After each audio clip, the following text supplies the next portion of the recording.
Hello everyone, তোমরা সবাই কেমন আছো? আমিও খুব ভালো আছি, আশা করছি তোমরাও খুব ভালো আছো। দেখো, সকালে ঘুম থেকে উঠে আমি একদম ব্রেকফাস্ট করতে বসে গেছি। আর তোমরা অনেকেই ভাবতে পারো যে আমি শুধু খাওয়ার ভিডিও দিই আর কোনো কাজ নেই। সত্যি আমার বাড়িতে কোনো কাজ নেই। খাওয়া দাওয়া, পড়াশোনা আর ঘোরাঘুরি ছাড়া আমার বাড়িতে কোনোই কাজ করতে হয় না। কী বা করবো বলো, ব্লগ করছি বলে যে এক্সট্রা কিছু দেখাবো এরকম ব্যাপার নেই। আমি রেগুলার যেগুলো করি সেগুলোই তোমাদের সামনে আমি তুলে ধরি ব্লগের মাধ্যমে। এখানে দেখো, দুপুরে আমি লাঞ্চ করে নিলাম।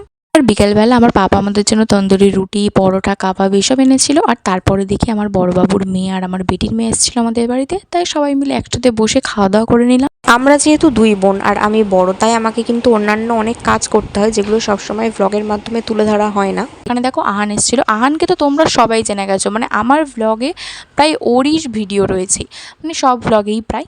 তো এখানে দেখো, ও তো সন্ধ্যেবেলাতে এসেছিলো আমাদের বাড়িতে। সন্ধ্যেবেলাতে মা মুড়ি খাচ্ছিল, কিন্তু আমি খাবো না বলে এখানে দেখো শশা আর একটু ছোলা মটর খেয়েছিলাম। আর তারপরে দেখো আমার বোন এখানে কত মন দিয়ে পড়ছে, ওর এক্সাম চলছে এখন। আর রাতে ডিম সিদ্ধ খাবো বলে আমি আর আমার বোন দেখো এখানে ডিম সিদ্ধ ছাড়াচ্ছিলাম। তো এই ভিডিওটা এই পর্যন্ত। ভালো লাগলে লাইক, কমেন্ট, শেয়ার করো। আর সবাই খুব ভালো থেকো।